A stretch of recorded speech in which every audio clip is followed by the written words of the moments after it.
reflexión hace en torno a esta nueva realidad que estamos viviendo, esta realidad que parece que nos ha estallado enfrente de la cara y que tenemos que afrontar ahora?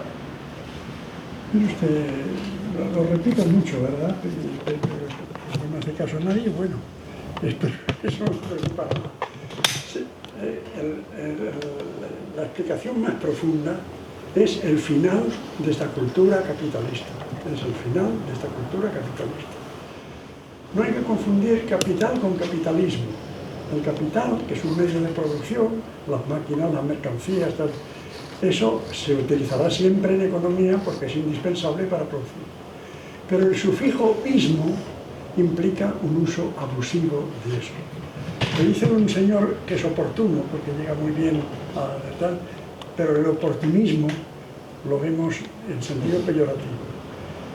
Se dice paternal es un ambiente encantador, tal. El paternalismo es un abuso de la fuerza de ser padre. El capitalismo es el abuso del disponer del capital. Cuando los dueños del capital abusan, estamos en el capitalismo. Y estamos en una cultura que, como decía Marx, lo ha convertido todo en mercancía.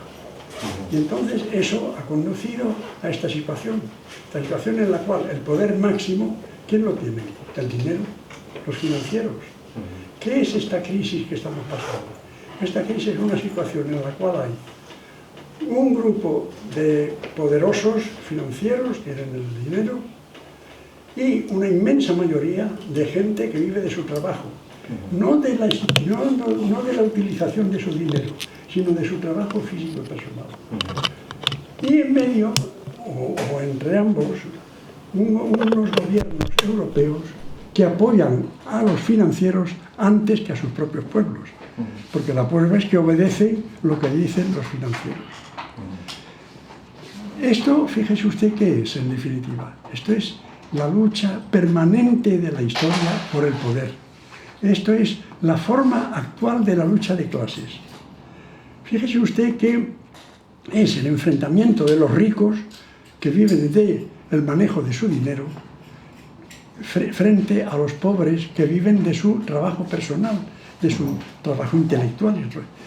Y no se nos aparece tan claro la lucha de clases, por lo menos para algunos, como se aparecía en el siglo XIX, porque en el siglo XIX estaba muy clara la masa de obreros analfabetos y de tal, sin preparación o simplemente masa muscular, por decirlo así. Y enfrente los ricos, los industriales, los dueños y un público ilustrado y unos trabajadores ilustrados que eran la clase culta. Pero actualmente esos trabajadores ilustrados están más cerca de la clase inferior, porque la clase inferior era a los bancos y salvar a los bancos antes que favorecer a los pueblos. Y a eso le llaman democracia. Se llamará democracia, pero no manda el pueblo. Y las posiciones de los dos grupos son diferentes.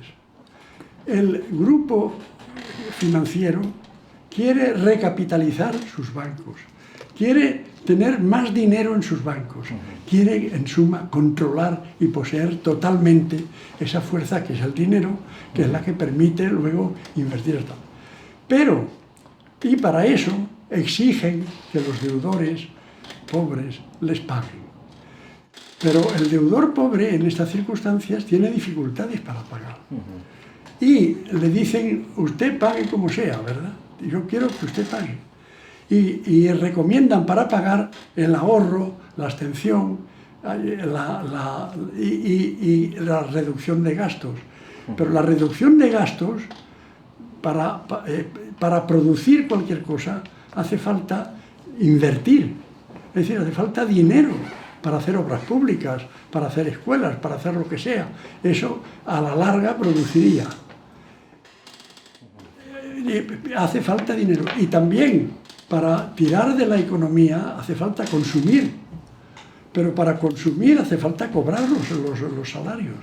Es decir, que por un lado hay un grupo poderoso dominando el dinero que exige que le paguen, aunque eso cueste el freno al desarrollo económico de los pobres, que es indispensable para poder pagar. Porque el país deudor pobre dice, bueno, piensa usted en Grecia, que le dicen, venda usted islas. Si vendo islas, pierdo el turismo. Y si pierdo el turismo, no tengo ingresos. No puedo producir. No tengo forma de inversión. Se dice, vamos a crear empleo. ¿Quiénes crean empleo? Los empresarios. O bien el Estado estableciendo obras públicas. En la crisis del 29 en los Estados Unidos no empezó a arreglarse hasta que Roosevelt no dijo vamos a hacer obras públicas. Y hizo un gran programa, se llamó el New Deal entonces, con pues los pantanos del Tennessee y un montón de obras tal. Y entonces movilizó el país. Pero aquí se dice no, ahorre. Es decir, no invierta, que el Estado recorte y no invierta, que recorte empleo. Se quiere crear empleo, pero se está recortando en los médicos, se está recortando en los profesores, en los colegios, se está recortando. Bueno, ¿cómo se puede pedir que se consuma o que se invierta? Los empresarios, además, para invertir tienen que tener un mínimo de confianza en el rendimiento. Para pedir prestado a los bancos tienen que pensar en que el negocio que van a emprender va a ser rentable, pero no ahora, dentro de 1 año, 2 años, 6 años. De modo que tenemos una situación en la cual se llama democracia, pero los gobiernos están actuando en contra de la actividad económica de los otros. Por eso hay economistas que sostienen que la solución no está en ahorrar, sino en trabajar, en invertir, en consumir, en hacer que la gente cobre y la gente consuma. Pero ellos temen, los financieros temen, como les ha pasado, que han administrado mal sus bancos, que han favorecido actividades ellos deliberadamente, sabiendo que eran insolventes o que podían ser insolventes, en fin, la tragedia que todos conocemos de los Estados Unidos, extendida al resto, y que se ha hecho en otros países y aquí, y que se sigue haciendo, porque los gobiernos que podían reformar los bancos no han hecho gran cosa para reformar los bancos. Es decir, todo el mundo reconoce que los culpables son los bancos, ¿verdad? Pero los gobiernos que debían corregir esa situación no la han corregido. Los bancos siguen como estaban más o menos. Y se podían hacer cosas, los bancos se pueden nacionalizar, los bancos pueden funcionar, pero con beneficios para los demás. No, ahora estamos en una situación de crisis del sistema entero, porque las instituciones, la llamada democracia, no funcionan. Una cultura se basa esencialmente y sobre todo en sus valores, en el valor de la libertad humana, de la dignidad humana, de la justicia, de la solidaridad, de todas estas cosas que han sido básicas para la cultura que llamemos occidental, europea, ¿verdad? Bueno, pero es que actualmente eso no se respeta en nada. ¿Qué ha pasado con la justicia? Piense usted, por ejemplo, en el derecho internacional.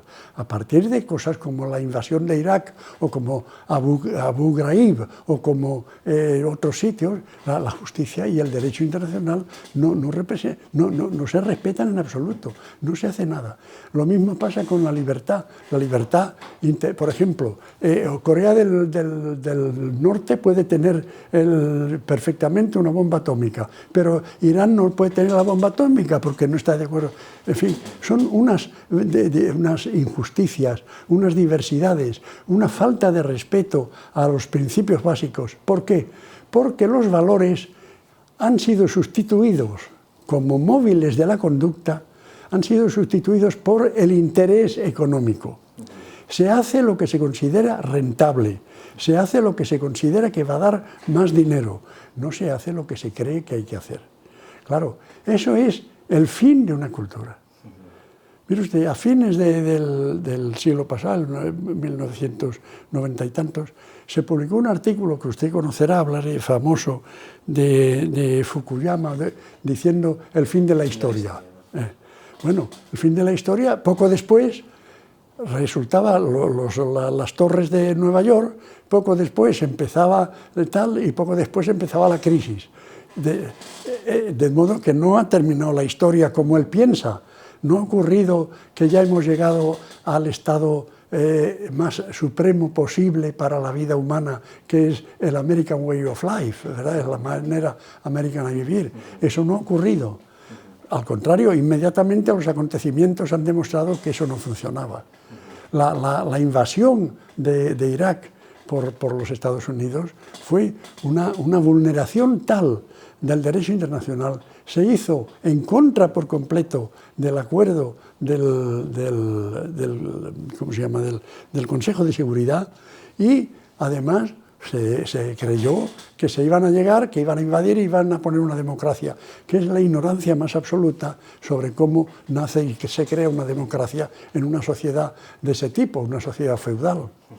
De modo que, en definitiva, el sistema no funciona. Y no funciona porque el sistema nació hacia 1500, hacia 5 siglos, para resolver una situación distinta. En aquel momento, el sistema se encontraba con una técnica superior en Europa, con una tierra mucho menos poblada que hoy, con tierras vírgenes por descubrir, por hacer. Ahí se introducen técnicas, se inventa la imprenta, y la imprenta difunde ideas por todas partes. En fin, ocurrió lo que pasó con el Renacimiento, con el humanismo, etc. Y eso condujo a las exploraciones a América, a los descubrimientos, al progreso técnico, a la sustitución del dominio de la teología en los estudios por la ciencia y la razón, y a todo el progreso. Eso, y entonces el sistema elaboró, utilizó los medios económicos de acuerdo con la situación. Ahora han cambiado muchísimo las cosas. En primer lugar, la tierra no está libre para ocupación, eso está por todas partes. Después de la descolonización es otra cosa, aunque la descolonización siga funcionando de otras maneras, pero no es la situación anterior. La población actual ha crecido fabulosamente. En el siglo XX, la población humana se ha triplicado, mientras que los recursos que da la Tierra no se han triplicado. Ya en la década de los 80 y 90 pasada, los ecologistas han empezado a advertir que la Tierra ya no repite, no respeta, no restaura los bienes que extraemos de ella. Entonces, ¿qué pasa? Pues pasa que este desarrollo que nos dicen que es sostenible es absolutamente insostenible. Este desarrollo que dicen es sostenible, está la crisis, por eso hay una crisis no solo financiera, sino una crisis energética, hay una crisis alimentaria, hay una crisis climática. ¿Por qué? Pues porque se está procediendo en contra de las posibilidades. Esta es la situación. Y entonces, frente a una situación totalmente nueva, piense usted que si en el siglo XV el libro y la imprenta fue decisivo, ahora tenemos toda la informática, el Internet, los medios de comunicación, la forma de reunir, que revolucionan las relaciones humanas, las relaciones sociales, la difusión de los conocimientos. Es otra manera de vivir que se quiere afrontar con las soluciones del siglo XV. Eso ya no funciona. Y entonces pasa que la sociedad humana crea nuevos instrumentos, nuevas soluciones para los nuevos problemas, o sencillamente se disgrega, se desmorona. Esa era mi siguiente pregunta, profesor. ¿Cuáles deben ser los motores para la regeneración del sistema, para el cambio, la transformación profunda del sistema? Mire usted, a largo plazo no hay más solución que educar y formar de otra manera a los seres humanos. Nos educan con criterio esencialmente económico. Nos educan para ser esencialmente consumidores y productores, no para otra cosa. Esta transformación reciente que ha sufrido la universidad con el nuevo sistema de Bolonia, la Universidad de Bolonia, es decir, una universidad que ya se preocupa sobre todo de la rentabilidad económica, no del aumento del conocimiento, ese indirectamente llega, pero la preocupación de las universidades era el saber, pero la preocupación de la nueva universidad es el poder, es la técnica, es decir, es el hacer cosas, mientras que la anterior se preocupaba de saber cosas, de formar espíritus capaces de analizar, de comprender, etc. Y nos educan para ser técnicos, expertos. ¿Y cuáles son las consignas de hoy? Las consignas de hoy son 3 palabras que se repiten todos los días: productividad, competitividad e innovación. Productividad, pero ¿para qué y para quién? Porque no es lo mismo producir alimentos que producir fantasías para la fiesta de Navidad. No es lo mismo producir con interés humano y para satisfacer las necesidades humanas que producir para ganar dinero. Mire usted, cuando yo estudiaba economía, la economía se consideraba como la disciplina para satisfacer las necesidades humanas. Se estudiaban las necesidades y se veía cómo, con recursos escasos, podíamos resolver esta cuestión. Teniendo en cuenta entonces que había recursos que no se llamaban escasos, se llamaban reproducibles, y como el aire o el agua. Entonces no había problema del aire y el agua. Ahora el problema del agua ya está. El problema del agua ya es un bien económico que antes se podía tener sin pagar, pero que ahora se está convirtiendo en mercado constantemente. El aire se está contaminando y nos estamos quejando en las ciudades y en todas partes. Es decir, ya no se está pensando en la satisfacción de las necesidades, sino en la ganancia. Y más aún, ahora la innovación, cuando descubre nuevos productos, primero trata de innovar y encontrar los productos, y luego buscar para qué sirve, a quién se le vende y cómo se tal. Y si es necesario, el mercado crea la necesidad. Se encuentra un nuevo químico y se dice, hombre, ¿qué enfermedad curará esto? Y hasta se provoca, o se analiza, o se hace con el mercado que la gente tenga necesidad del producto. Y la competitividad es efectivamente eficaz para tal, pero también la cooperación es muy importante para conseguir resultados. De modo que hace falta la solución a largo plazo es la educación. A largo plazo no quiere decir que haya que hacerlo tarde, hay que hacerlo ya, porque el largo plazo empieza hoy, ¿no? Bueno. Mientras tanto, ¿qué se puede hacer?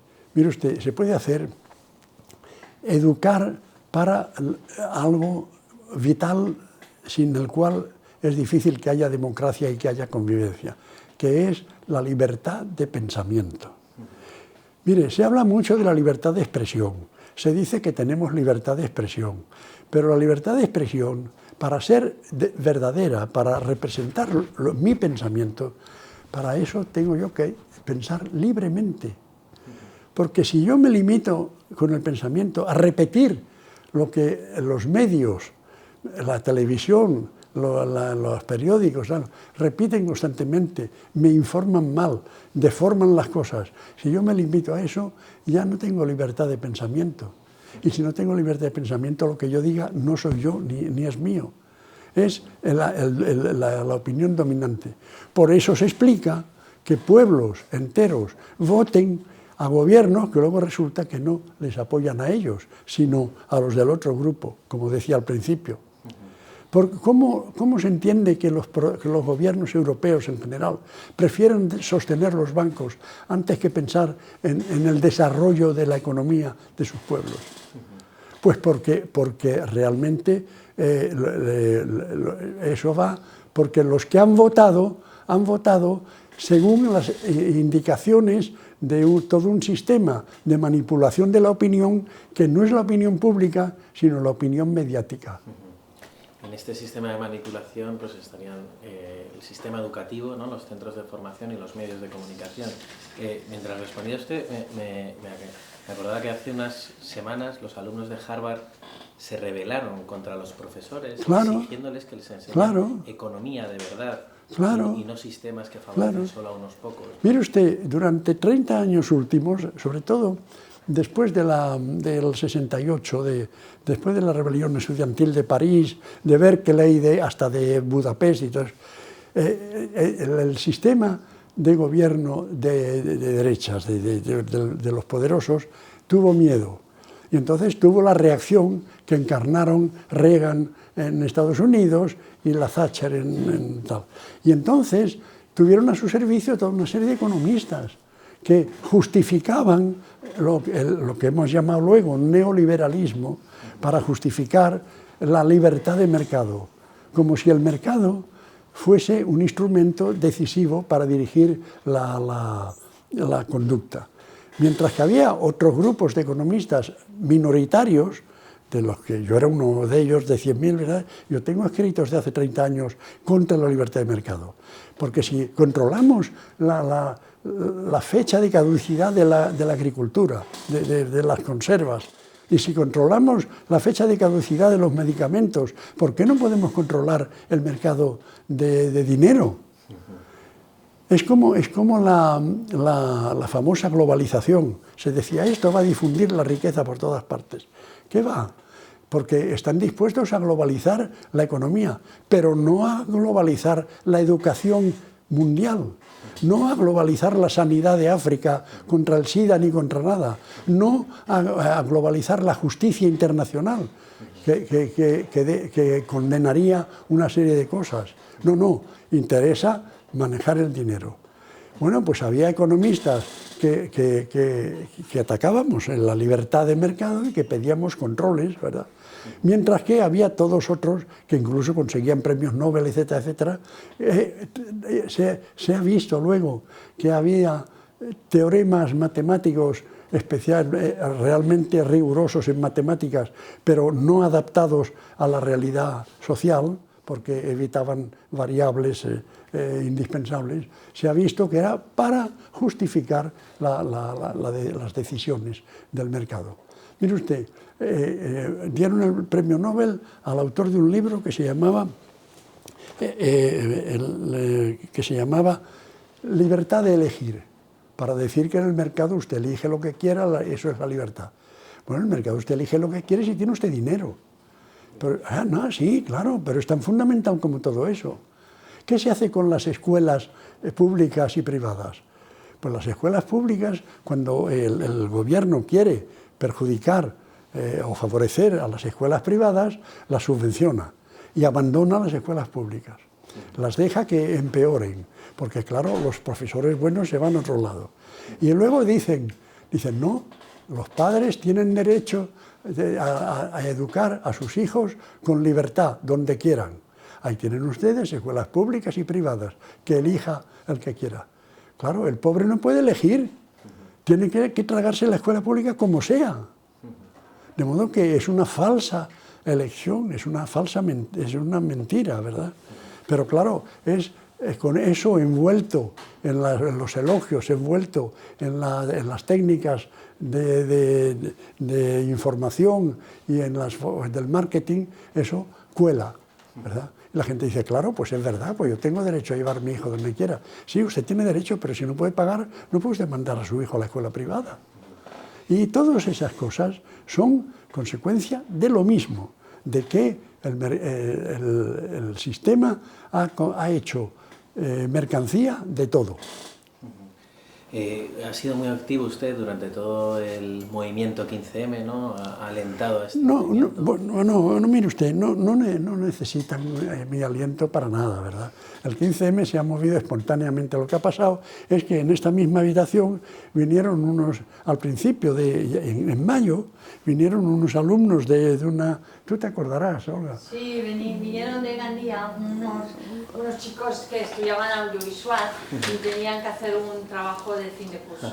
Y entonces se les dijo que sí y tal, hicieron el trabajo y después ellos estaban involucrados en este tema y entonces pidieron permiso para utilizar o que grabaron adicionalmente para tal. Y ellos hicieron ese montaje tan fantástico justo 2 días antes del 15M y al día siguiente eso estaba en la red, ese montaje tan fantástico. Ellos traían su vídeo y tal, lo hicieron. Yo no me puse. Entonces, ¿qué pasó? Pues que lo que yo dije se lanzó a un grupo de 15M, les encantó, lo difundieron, lo repitieron y tal.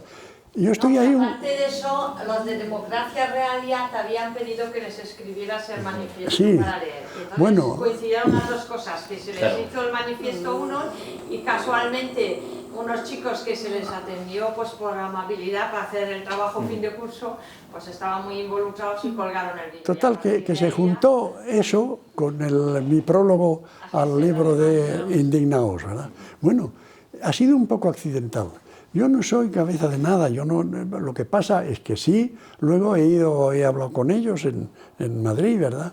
Y yo estoy de acuerdo por completo con sus ideas, les apoyo y tal. Y precisamente una de sus ideas es la necesidad de la educación. Y es lo que están protestando, eso que usted dice de los profesores americanos reivindicando otras clases y otros cursos. Y tienen razón. Y yo lo que les he dicho constantemente es lo que le estoy diciendo a usted. Todo lo que se lo estoy diciendo a usted se lo he dicho cuando me han preguntado para otras cosas. Y para otro vídeo, otro lo que sea. Y ya que no nos forman porque el poder establecido no nos va a formar en otra actitud, tenemos que educarnos nosotros y tenemos que pensar por nuestra cuenta y hacer un poco de misioneros del pensamiento y difundir las ideas y aclarar las ideas a la gente, porque la gente es perfectamente capaz de pensar, pero está dominada por el aplastamiento de lo que es la prensa, de lo que es la televisión, sobre todo lo que es la televisión, ¿verdad? Porque la televisión no cuesta el trabajo de leer, ¿verdad? Entonces mucha gente se guía por la televisión. Claro, el que domina la televisión, ¿cómo explica usted un fenómeno como el señor, ¿cómo se llama ese? El Berlusconi? Pues porque tiene una televisión brutal, ¿verdad? Si no, es una persona que dice uno, pero ¿cómo le votan? Y él dice, no, si me admiran y tal, y tiene razón. Consiguen que le admiren. Decía el filósofo, el pensador polaco Bauman respecto al 15M que existía el riesgo de que este movimiento se diluyera porque es muy emocional y en realidad le falta pensamiento. No es verdad, no es verdad. La prueba es que apenas surgieron, todavía en mayo y en junio, se publicaron en los periódicos las principales reivindicaciones. Yo tengo... Continúe, porque me está grabando... Sí, el audio. Vale, porque me he quedado sin pilas y las tengo en el coche, entonces confiamos en tu vídeo. Pero te dejo yo pilas si podemos interrumpir 30 segundos. Vale. Sí, esperemos un poquito. Mire usted, no es verdad que no tienen pensamiento, no es verdad.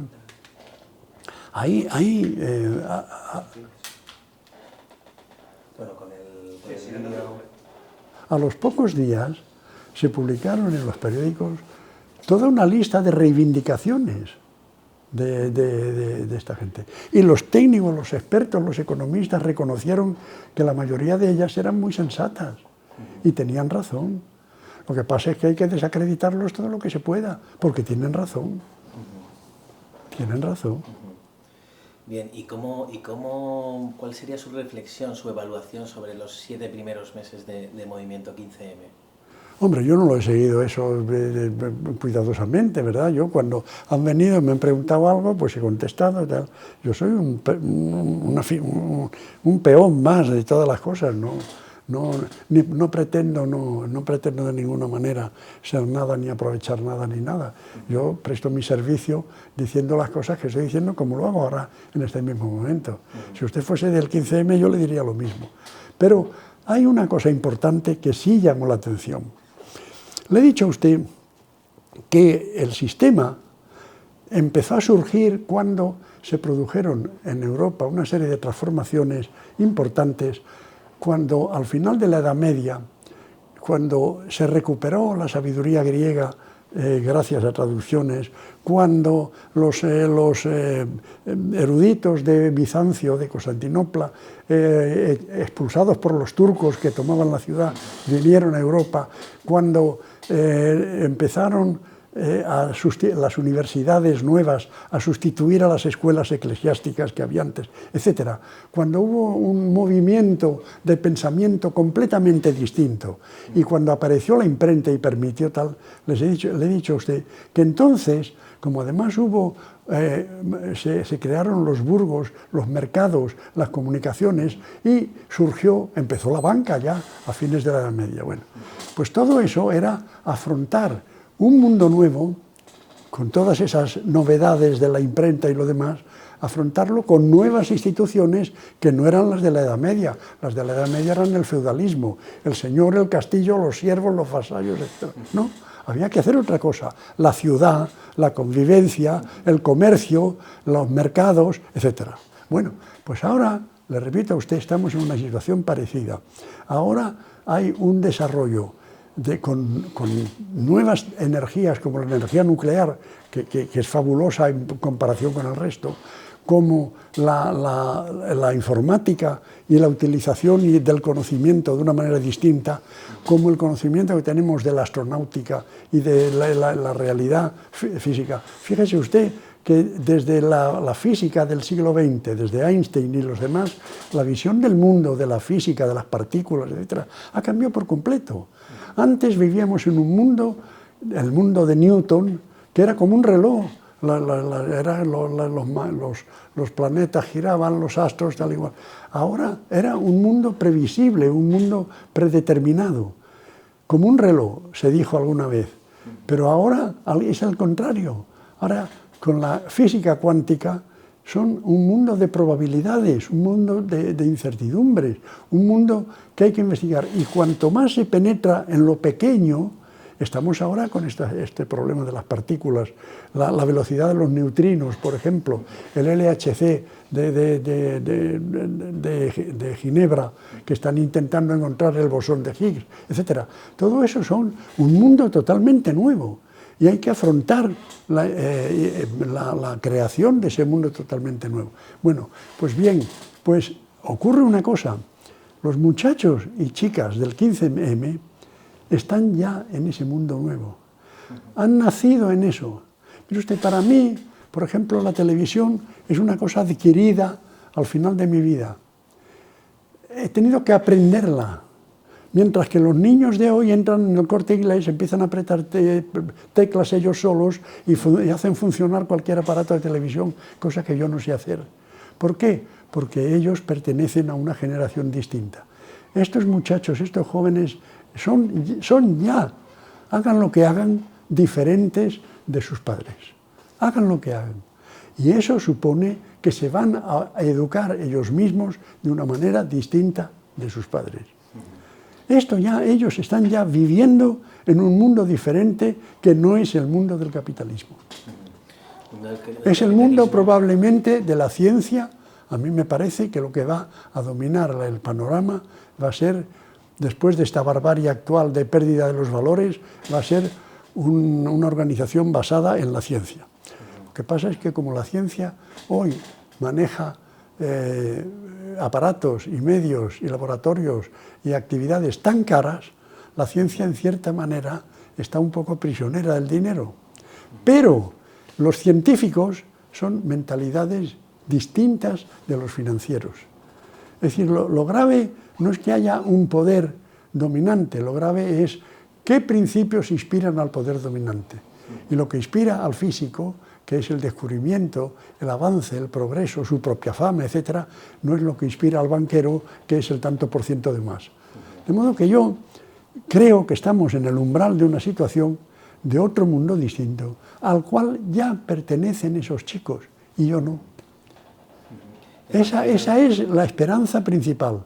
No es posible que estos muchachos vean las cosas como las veían sus padres. No es posible. Hablaba de barbarie, ¿no? La barbarie que... Es que es barbarie. Mire usted, la barbarie no es hacer las cosas irracionalmente. La barbarie es muy racional. los quemadores de Hitler eran muy racionales, eran muy de ingeniero, ¿verdad? No, la barbarie es el abandono, el desprecio de los valores y de los ideales que inspiraban una ética y que inspiraban una civilización. Esa es la barbarie. Y estos muchachos reivindican valores distintos, pero que algunos son antiguos. La libertad es un valor de siempre. Y hemos visto en los últimos meses, en los últimos años, episodios de esta barbarie muy ilustrativos, como por ejemplo el sistema financiero recibiendo cientos de miles de millones. En los primeros meses de la crisis recibieron 17 billones de dólares, que es, dicen, 120 veces más de lo que haría falta para lograr los objetivos de desarrollo del milenio. Claro. Entonces se está desmantelando el estado del bienestar, ¿no? Claro. Estas contradicciones, ¿no?, forman parte de esa barbarie que usted denuncia. Claro. ¿Pero por qué? Porque los gobiernos lo permiten. Los gobiernos podrían acabar con esta situación. Tienen leyes y tienen la fuerza, pero no lo quieren hacer porque además ellos mismos, muchos, pues dependen de los financieros. Dependen no en mal sentido, sino incluso en el buen sentido, en el que necesitan dinero ajeno para poder hacer obras, para poder pagar a los empleados, para poder pagar, porque lo han hecho mal los demás. Pero la situación es de barbarie. Otro reflejo de la barbarie es quizá la destrucción del medio ambiente, ¿no? Bueno, mire usted, esa es otra consecuencia de un desarrollo completamente insostenible. El desarrollo es insostenible porque no podemos sostener esa aplicación destructiva de recursos básicos. Y por lo del medio ambiente, pues ahí tiene usted pues el clima, ahí tiene usted, solo el clima ya es un problema. ¿Qué evaluación haría del gobierno de Rodríguez Zapatero, de las dos legislaturas? Un gobierno pues mire usted, que ha sido demasiado fiel a ese poder financiero. Si me dijeran ahora, se está discutiendo cómo van a ser las ideas del partido, ¿no? Yo les sugeriría que trataran de ser socialistas, que es lo que no han sido en todo ese tiempo. Porque el socialismo significaría, por ejemplo, no dar esos privilegios a la Iglesia, ¿verdad? El viaje del Papa final ha sido demencial, es una pequeña cantidad, pero bueno, pero es que no se puede admitir esa actitud. El socialismo supone la no privatización de bienes públicos. El socialismo supone la nacionalización de la banca, poner la banca al servicio de la sociedad, no al revés. No podemos poner la sociedad al servicio de los banqueros, que es lo que se está haciendo. Y yo, la verdad, pues yo les he votado más de una vez, ¿verdad? Pero no se puede decir que han sido unos socialistas lectores del socialismo. ¿Y el nuevo gobierno que le han votado? Pues serán mucho menos socialistas que el gobierno socialista. Eso es evidente, ¿no? Mire usted, no juzgo, ¿verdad? No juzgo. Pero, ¿cuál es el primer gesto que hace el señor Rajoy al triunfar? Ir a hablar con los banqueros. Claro, usted dirá, sí, bueno, ha ido para regañarles y decirles que no lo sé, pero la primera visita ha sido esa. Como cuando se casan unos novios y le llevan el ramo a la Virgen, la primera visita. La Virgen son los banqueros. Se habla mucho también de desconexión de la ciudadanía con la clase política, y aquí se producen ciertas... Pero ¿cómo quiere usted que la ciudadanía que acaba de votar a unos señores empiece a oír hablar de austeridad, de recortes, de problemas? ¿Cómo quiere usted que esté contenta con esa representación? Porque ha nombrado a unos señores para que le representen. Y la respuesta de estos señores es, ahorre usted. Es decir, consuma menos, no invierta, no tal, porque el dinero que le sacamos a usted de esa manera va a ir a parar a los financieros. Usted me dirá qué hace la clase política. La gente no es tonta y claro, piensa que eso no han votado para eso. Realmente lo que ha pasado no es que ha ganado el señor Rajoy, en mi opinión, ha sido que ha perdido el señor Zapatero y el candidato opuesto ocupa el puesto. Pero Turnos de poder, ¿no? Turnos de poder. Sí, exactamente. Ya se está hablando de bipartidismo todos los días. No es que lo diga yo, lo dice todo el mundo. Y para que se lleve a cabo una regeneración política, una regeneración de la democracia, se habla ahora de... Mire usted, para que haya democracia es preciso que haya demócratas. Y para que haya demócratas es indispensable la libertad de pensamiento y la honestidad de los intelectuales. Porque esos economistas que han defendido la libertad de mercado, pues lo harían de buena fe, no sé, no quiero juzgar, ¿verdad? Pero desde luego no cumplían con su función en la realidad. Le quería hacer una última pregunta, si les parece, que hemos hablado de los poderes económicos, del poder político. ¿Qué le parece el papel del sindicalismo en el siglo XXI, el papel de los grandes sindicatos? ¿Representan a los trabajadores? Mire usted, ¿Defienden a los trabajadores? Tienen que ser otros sindicatos, tienen que ser otra cosa. Para empezar, no sé si tienen que ser sindicatos o tienen que ser otra cosa. Quizá tiene que ser unas agrupaciones que no sean tan clasistas, porque el sindicato es consecuencia de la lucha de clases, como he dicho antes. Pero ahora hay que pensar también en agregados a los sindicatos. Por ejemplo, los intelectuales disconformes podían estar más integrados. El 15M podría ser la eficacia, el germen, no de un sindicato, sino de un grupo poderoso. Fíjese usted una cosa, una de las cosas que facilita la informática hoy, yo no soy informático, ahí tiene usted un ordenador, lo maneja mi mujer, porque yo no tengo ni idea, ¿verdad? Tuve un ordenador, lo utilicé un poco hace años, pero no simpaticé nada con el ordenador y dejé de utilizarlo, ¿verdad? Admiro la inteligencia. Mire usted, una de las ventajas que tiene la informática es esencialmente la posibilidad de agrupaciones civiles nuevas y distintas de las que había. Estas cosas que usted lo sabrá mejor que yo, que hay en la red de grupos, unos de pijos, otros de no sé qué, otros de no sé cuántos, tal. Todo eso se puede organizar hoy con una facilidad extraordinaria, que antes no era posible. Bueno, pues lo que puede ocurrir para modificarnos, ¿verdad?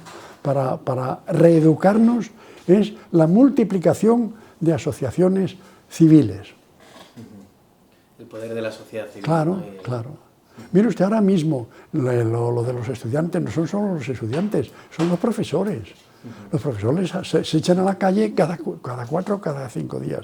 Eso se organiza gracias a la informática, porque se coge el chisme, pásalo, tal, pasa el aviso y se congregan 1000 personas en una plaza en un momento. De modo que los sindicatos, yo creo que ya están anticuados. Tienen que ser otro tipo de organizaciones. O sea, que usted sigue escribiendo ¿Usted escribe a boli? Yo escribo en gran parte a mano, sí, en las preparaciones. Y después le dicto a mi mujer, o trabajamos juntos, porque ella es escritora también, sí, igual que yo. Sí. Y también grabo, tengo acoplada a la televisión una posibilidad de grabar, pero la utilizo poco. Yo sigo escribiendo a mano sobre todo. Pero bueno, y mi mujer y yo hemos escrito un libro a medias, como usted sabe, y entonces pues lo hacemos unas veces, a veces me imaginamos juntos el tal, otras veces planeamos un capítulo y hacemos cada uno y luego lo fundimos. En fin, es de verdad una coautoría, no es un simulacro. Mire, mi último libro, el cuarteto para un solista. Enhorabuena por el premio. Muchas gracias. Pues ese libro yo lo tenía preparado hace mucho tiempo porque tengo obsesión con la sabiduría griega y me quedé estancado con los 4. Me costaba mucho trabajo conseguir hacer aceptable para el lector, que el lector visualizase los 4 elementos. ¿Cómo hacía yo que los 4 elementos se le apareciesen al lector? La solución la dio mi mujer, que puso en marcha el libro, que yo casi estaba olvidándolo, ¿no? ¿Qué hizo? Pues inventó un tipo, el solista, que yo no había pensado y que consigue comunicar a los 4 con el lector. De modo que es un libro completamente de pareja, vamos. Yo soy tan despistado que me deja en Madrid Economía Humanista para que me lo firmaran. Bueno, ya iré a algún acto en el que usted esté a que lo firme. Muchas gracias, profesor. Un auténtico placer y un auténtico lujo para nosotros este rato. Bueno, pues muchas gracias. Ya me mandará usted lo que quiera. Sí, sí, sí. Pues mire, lo más bonito del premio, le aseguro a usted, es darme cuenta de la cantidad de gente que se alegra porque sí, ¿verdad? Que se alegra que me lo hayan dado. Y eso me hace pensar que lo que yo pienso y lo que yo digo y repito, que es lo que le he dicho a usted y lo que digo no sé, más o menos, pues está a tono con ellos, que coincido con ellos y que la gente me dice, pues es que dice usted lo que yo pienso. Ah, pues qué bien. Yo no sé si usted está de acuerdo, pero bueno. Pero... Claro, dice usted lo que yo sentía, pero no sabía claro, poner con palabras. Claro, pero eso le pasa a muchísima gente. Me pasa por la calle, mire usted, me para un desconocido y me dice, es que yo he oído el otro día en la radio y tiene usted toda la razón. Digo, bueno, para mí eso, el estar encarnado en la masa de los ciudadanos, para mí es un gran honor y me alegra, que le diré a usted, no sé, como si el premio fuese de verdad. Es que lo han vivido como un triunfo, como un acto de justicia, como un triunfo de unos valores que hay gente que se alegra porque sí, ¿verdad? Como si fuera, se lo hubieran dado a su primo igual. Y es muy bonito, lo que pasa es que es agotador y llega un momento que ya dices, no, claro, hay amores que matan, pero es muy bonito, muy bonito. Hay que descansar y hay que comer. Si te puedes acercar un poquito a la foto conjunta, porque no la he podido hacer. Espera, no te muevas. Vamos a seguir hablando y así luego puedo... Así luego puedo fardar con mi padre y decir, mira, está con el... Mi padre es economista. Mi padre la ha leído mucho y mi madre siempre decía, la sonrisa etrusca, qué bonita. Mi madre los de economía no los ha leído. Hombre, claro, lo comprendo. Yo, mire usted, es que hay economistas que prefieren hacer más ricos a los ricos y otros economistas preferimos hacer menos pobres a los pobres. Hace falta mucha gente como usted para que las cosas... Pues los hay, mire usted, lo que pasa es que no tenemos publicidad. Sencillamente, durante estos 30 años, desde los 80, desde el neoliberalismo, los neoliberales han tenido una plataforma, unos altavoces, Fukuyama, unos púlpitos, unos periódicos y tal, y unas famas que muy bien, yo usted, el hombre famoso de ellos era Milton Friedman, sobre todo. Bueno, pues teníamos en cambio oye, hola, ¿cómo se llama mi economista favorito? Hombre, que no me acuerdo en este momento. Galbraith, que murió casi el mismo año que Friedman. Galbraith era un economista infinitamente mejor que... Y ha dicho, y él era de los que repetían constantemente todo esto del desastre que vivíamos. En un texto de Galbraith, que me parece que el libro se titula La edad del... Es que mire usted, a la edad que tengo yo, ya estoy perdiendo bueno, más quisiera yo a mi edad estar como usted está ahora. Traducido en España, Galbraith dice que en los últimos 30 años, es un libro publicado hacia el primeros años, dice, en los últimos 30 años, la mayoría de los economistas han dicho lo que los ricos querían escuchar. Y es así. Así es como tenía su sillón en Harvard, su sillón en el Consejo de Administración de la empresa, todo. su sillón en el gobierno. Se lee uno el libro de la economía del shock, de Naomi Klein. Lo que hacían las gentes de Galbraith, de Friedman, en Chile, asesorando a Pinochet. Mire, crear el miedo de la gente, porque llega un momento en que la gente, por miedo al comunismo, traga lo que le pongan. Se tiran brazos de un dictador. Claro, traga lo que le pongan, le quitan libertades. ¿Qué pasó en Estados Unidos, recién hundidas las torres? Pues que con el miedo al terrorismo, ¿verdad?, se han perdido libertades en Estados Unidos. Y Obama al final ha tenido las manos atadas. La Patriot Act, pues es una contra las libertades americanas. Pero es acabando el miedo. Eso lo hicieron en Chile los Naomic, los de la economía del shock. Es un libro muy bonito, el de Naomic. La economía del shock, no lo he leído. Y cuenta un montón de cosas.